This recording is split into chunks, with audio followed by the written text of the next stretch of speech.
everybody, and welcome to my review of Alita Battle Angel, a new film directed by Robert Rodriguez and produced by James Cameron.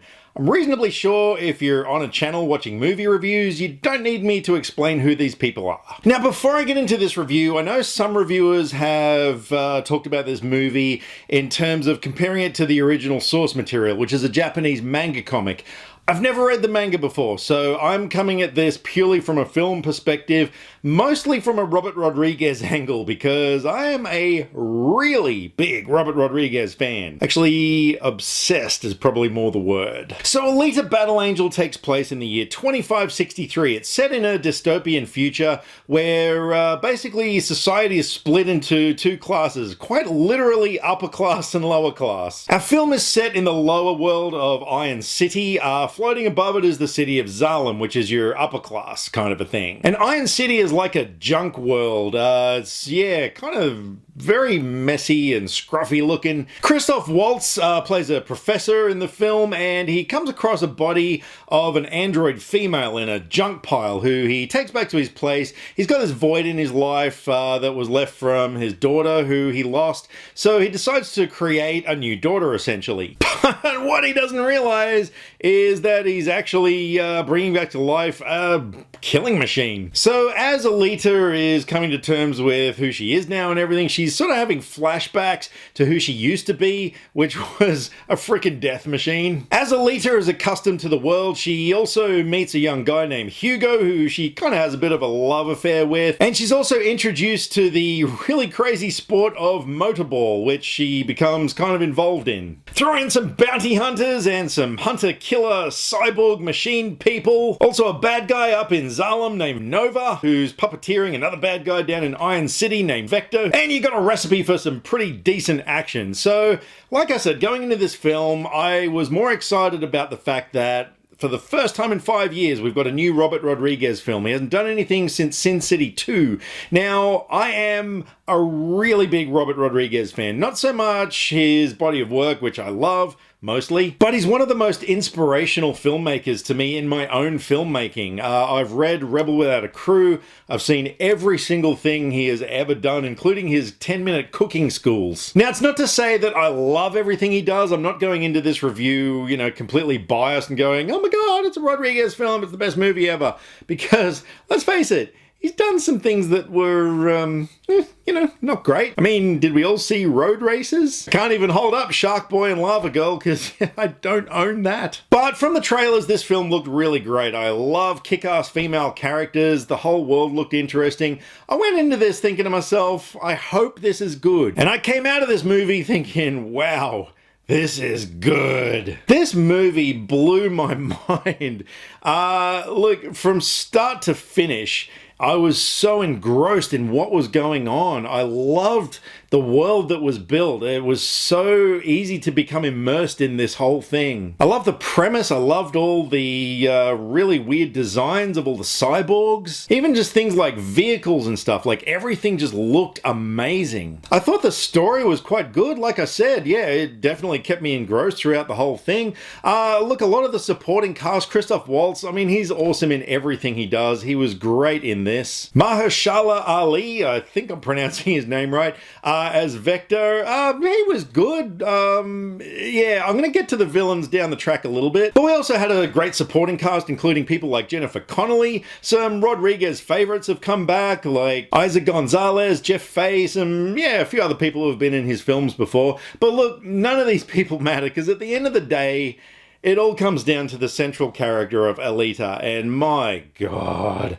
she was fan-freaking-tastic. From the moment we're introduced to this character, you just fall in love with her. Not, in a physical sort of way, but her character goes through this progression. She starts off as this naive, innocent character with no memories of who she is or what the world is about.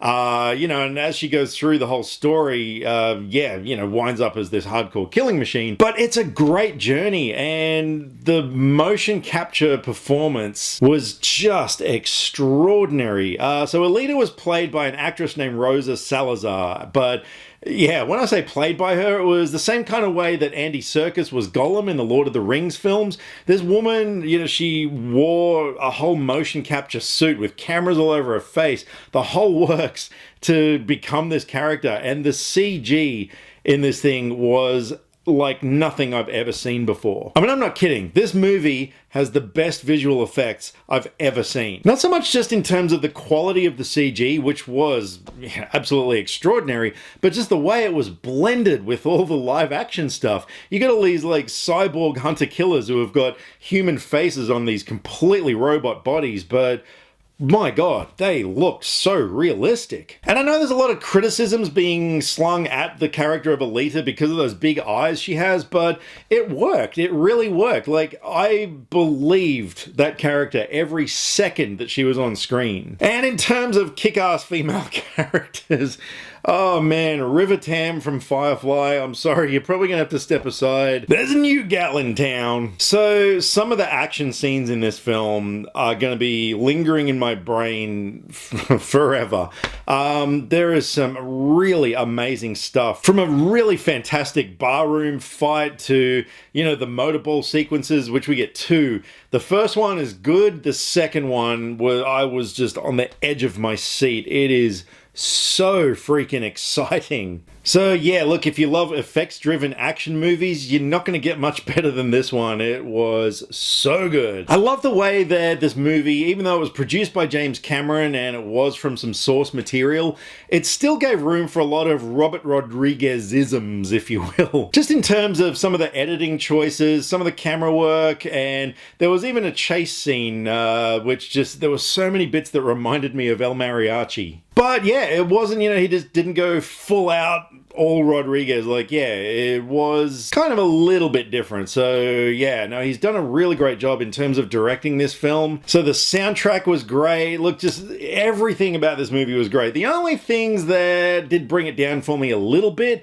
I thought the villains were a little bit watered down. Now, when I say that, this movie is set up for a sequel straight off the bat. So be forewarned, the end of this movie does kind of end, the story's not concluded, but there will be another one for sure. So yeah, I'm kind of guessing that the villains have just been set up in this film.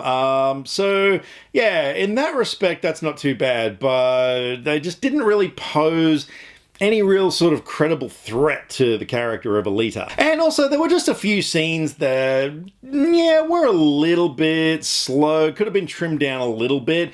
But look, overall, it's the kind of thing that you walk out of the theater feeling exhilarated. Like, yeah, sure, there were some scenes that slowed down a little bit here and there, but the overall impact on the viewer, was solid. I mean, that's the thing with this film. It was just a solid action film, with a central character that is so memorable and was just such a joy to watch.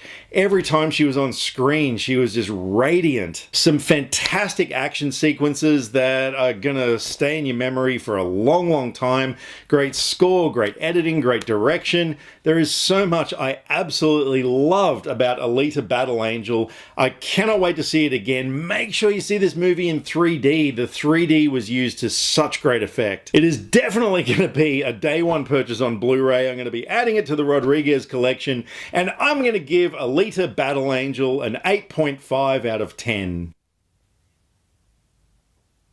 So those are my thoughts on Alita Battle Angel. If you've seen the movie, I'd love to know what you guys thought of it. And if you're a Robert Rodriguez fan, what are some of your favorite Rodriguez flicks? For me personally, it's got to be From Dusk Till Dawn. That movie is always going to be my most favorite movie that he has done, especially with a script by Tarantino. And stay tuned, coming up, I've got some more things. If you're familiar with another reviewer named Jared Buckendall, who I've been promoting his channel here and there, make sure you check out his channel. He's the funniest guy on YouTube.